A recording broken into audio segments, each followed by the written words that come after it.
புற்றுநோய்க்கும் மருந்து இருந்திருக்க கூடும், ஆச்சரியப்படுவதற்கில்லை. அதே போல் மாட்டுப்பொங்கல், சல்லிக்கட்டு என அனைத்தும் மாடுகளை காப்பாற்றுவதற்கே. திருநீர் மற்றும் மஞ்சளுக்கு பதிலாக ரசாயனத்தை கொண்டு வந்து அதன் அடிப்படை நோக்கத்தை மறந்தது போல பல போராட்டங்களுக்கு பிறகு நம் வீர விளையாட்டான சல்லிக்கட்டை கொண்டு வந்தாலும் அதன் அடிப்படை நோக்கமான விவசாயத்தையும் நாட்டு மாடுகளையும் காப்பாற்றுவதற்கே என்பதை மறந்துவிட வேண்டாம். இதுவே இந்த பதிவின் நோக்கம். நாட்டு மாடுகளையும் விவசாயத்தையும் பாதுகாக்கத்தான் நம்ம தமிழர் திருநாளான பொங்கலை கொண்டாடுறோம். விவசாயத்துக்கு அடிப்படை தேவை தண்ணீர். தண்ணீர் இல்லைன்னா விவசாயம் அழிஞ்சிரும். விவசாயத்திலிருந்து வரும் பயிரச்சம், அதாவது கிராப் ரெசிடியூவான பருத்தி கொட்டை, புண்ணாக்கு, வைக்கோல் தான் மாட்டு தீவனம். அப்ப விவசாயம் அழிஞ்சிச்சுன்னா நம்ம நாட்டு மாடுகளும் சேர்ந்து அழிஞ்சிரும். இதுதான் இப்ப இங்க நடந்துட்டு இருக்குது. விவசாயம் அடிப்பட்டா அத்துணை துறைகளுமே அடிப்படும். அத்தியாவசிய பொருட்கள் விலை ஏறும். சோப்பு, சீப்பு, பால், பருப்பு எல்லா விலையுமே ஏறும். வாகன உற்பத்தி துறையிலிருந்து FMCG, நுகர்வோர் பொருட்கள் துறை, வங்கித்துறை, அத்தனை துறையுமே அடிப்படும். இயற்கையாகவே இதை சார்ந்த வேலை வாய்ப்புகளும் குறையும். படித்த பட்டதாரிகள் வேலை இல்லாம இருப்பாங்க. அவங்க படிப்புக்காக வாங்கின வங்கி கடனை கட்ட முடியாது.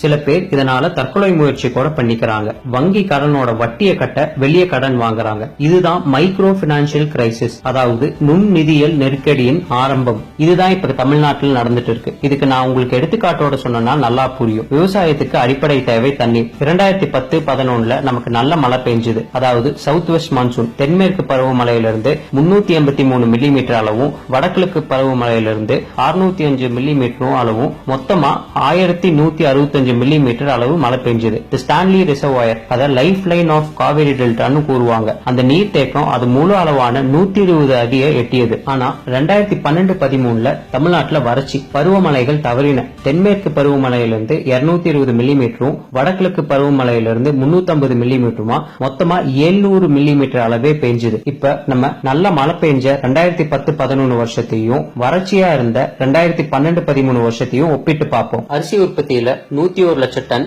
56 லட்சம் டன். நெல் உற்பத்தியில 3,69,000 டன், 2,13,000 டன். கரும்பு உற்பத்தியில 3,82,000 டன், 2,55,000 டன். ஆயில் சீட் உற்பத்தியில 11,14,000 டன், 8,16,000 டன். வறட்சி காலத்துல நம்ம உற்பத்தி ரொம்ப கம்மியா இருந்தது நல்லா தெரியுது. 2012-13 அரிசியோட தேவை 92 லட்சம் டன்னா இருந்துச்சு. ஆனா நம்ம உற்பத்தி செஞ்சது வெறும் 56 லட்சம் டன் தான். பருப்பு வகைகளோட தேவை 10 லட்சம் டன்னா இருந்துச்சு. நம்ம உற்பத்தி செஞ்சது வெறும் 3,20,000 டன் தான். தமிழ்நாடு வேளாண்மை பல்கலைக்கழகம் இன்னும் நம்ம 7 லட்சம் ஹெக்டேர் அளவுக்கு விவசாயம் செஞ்சாதான் 2020 அரிசி தேவையை ஈடுகட்ட முடியும்னு ஒரு தகவல் சொல்றாங்க. நேஷனல் கிரைம் ரெக்கார்ட்ஸ் பியூரோ 2015 ஒரு தகவல் சொல்றாங்க. அதுல கடந்த 3 வருடங்களா அதிக தற்கொலை நடக்கின்ற மாநிலங்கள்ல தமிழ்நாடு தொடர்ந்து முதல் 2 இடங்கள்ல இருந்துச்சுன்னு. தற்கொலைக்கு முக்கிய காரணமா குடும்ப பிரச்சனையும் வேலையின்மையும் கூறப்பட்டது. 2012-13 இந்தியாவுல மொத்தம் 1,35,000 பேர் தற்கொலை செஞ்சுக்கிட்டாங்க. அதுல தமிழ்நாடு முதல் இடத்துல இருந்துச்சு. 16,875 பேர் தமிழ்நாட்டுல தற்கொலை செஞ்சுக்கிட்டாங்க.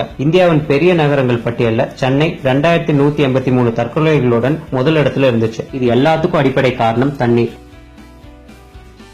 தண்ணீர் நமக்கு பருவமழை மூலமாகவும் அது தேக்கி வைக்கிறதுனாலையும் நிலத்தடி நீர் மூலமாகவும் கிடைக்கும். தமிழ்நாட்டுல 81 நீர் தேக்கங்கள், 41,127 தொட்டிகள், 18,21,000 கிணறுகள் இருக்குது. பெரிய 15 நீர் தேக்கங்களோட சேமிப்பு திறன், அதாவது ஸ்டோரேஜ் கெப்பாசிட்டி 198.38 TMC மட்டுமே. 2011 வந்த மாதிரி ஒரு நல்ல மழை பெஞ்சா கூட நம்மளால வெறும் 172 TMC தான் தண்ணீர் சேமிக்க முடிஞ்சது. ஏன்னா நம்ம கிட்ட போதுமான அளவு அணைகள் இல்ல. நம்ம அரசாங்கனால கடந்த 50 வருஷமா ஒரு அணை கூட கட்ட முடியல. ஆனா லஞ்சம் வாங்கி வாங்கி ஏரி குளங்களை அழிச்சிட்டாங்க. விடுதலை வாங்கி 70 வருஷம் ஆச்சுன்னா இங்க இன்னும் என் விவசாயிகள் பிச்சை எடுத்துட்டு இருக்காங்க. நம்ம நாடு விடுதலை வாங்கினதுக்கே அர்த்தம் இல்லாம பண்ணிட்டாங்க. வாட்டர் மேனேஜ்மெண்ட், நீர் வேளாண்மை, இதை பத்தி நம்ம முட்டாள் அரசியல்வாதிகளுக்கு தெரிஞ்சதுன்னா நம்ம நாடு எப்பவோ வல்லரசு நாடா இருக்கும். அவினாசி அத்திக்கடவு திட்டம், பெண்ணையார் பாலாறு திட்டம், காவேரி குண்டூர் திட்டம், காவேரி சாரபாங்கா திட்டம், சாத்தனூர் டேம் பாலாறு திட்டம், தாமிரபரணி உபரிநீர் திட்டம், இது மாதிரி 20 உபரிநீர் திட்டம் இருக்குது. இதை நிறைவேற்றினா போது தமிழ்நாடு செழுமையா மாறும். ஒரு 2 திட்டம் பத்தி நான் சொல்றேன். கோயம்புத்தூர் அவினாசி மக்களோட கனவு திட்டம் தான் அவினாசி அத்திக்கடவு திட்டம். பவானி ஆறிலிருந்து உபரியாகி வெளியேறி வீணாகும் தண்ணீரை கொண்டு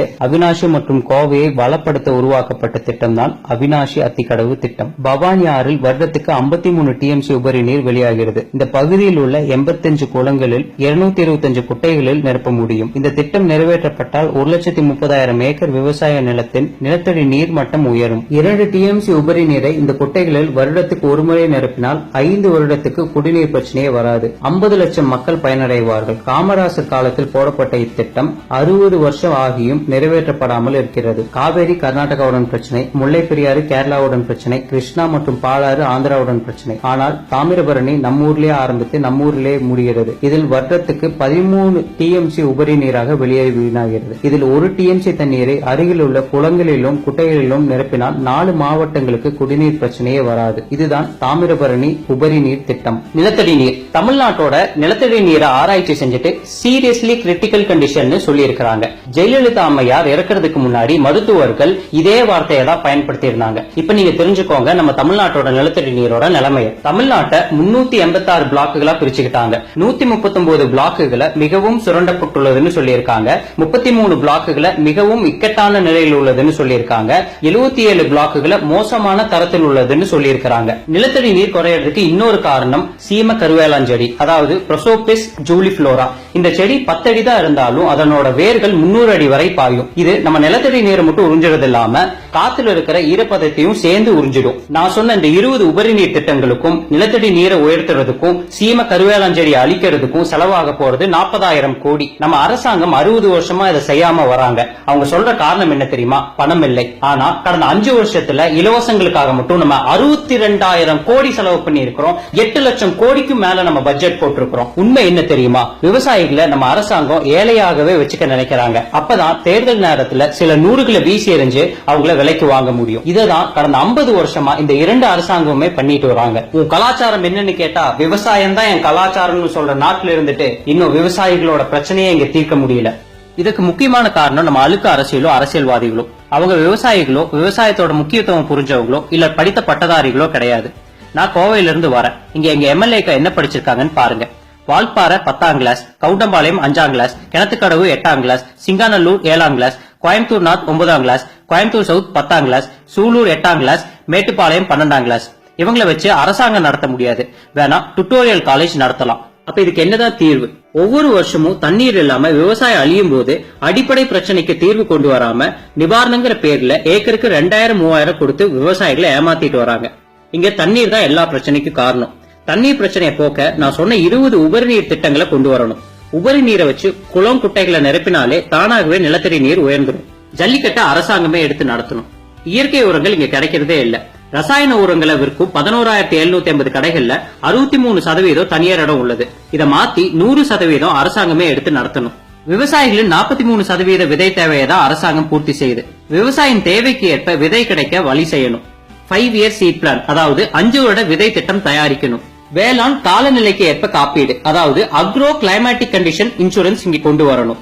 சீம கருவேலாஞ்செடியை வேரோட அழிக்கணும். அரசாங்கத்துக்கும் விவசாயிகளுக்கும் நடுவில் இருக்கிற இடைத்தரகர்களை ஒழிக்க கடுமையான சட்டம் கொண்டு வரணும். சிறு குறு விவசாயிகளுக்கு வங்கியை குறுகிய கால கடன் தரணும். கந்து வட்டியை அடியோட ஒழிக்கணும். மணல் கொள்ளையை தடுத்து நிறுத்துங்க. கொக்கோ கோலா கம்பெனி தாமிரபரணி ஆத்துல இருந்து தண்ணீர் எடுக்கிறத தடுத்து நிறுத்துங்க. தொழிற்சாலை கழிவுகளை நம்ம ஆத்துல கலக்கிறத தடுத்து நிறுத்துங்க. இது செய்யறவங்களுக்கும் இதுக்கு துணை போற அரசு அதிகாரிகளுக்கும் அரசியல்வாதிகளுக்கும் தூக்கு தண்டனை கொடுங்க. நம்ம நாட்டு வளங்களை இனி யாருமே சுரண்டக்கூடாது.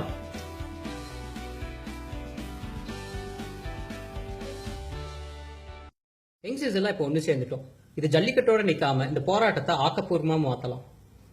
நம்மளால என்ன செய்ய முடியுங்கிறத 3rd வீடியோல பேசலாம். உங்க பேரு உங்க ஸ்ட்ரென்த்தை கமெண்ட்ஸ் காலம்ல போடுங்க. இந்த வீடியோவை ஷேர் பண்ணுங்க. ஜெய் ஹிந்த். வந்தே மாதரம்.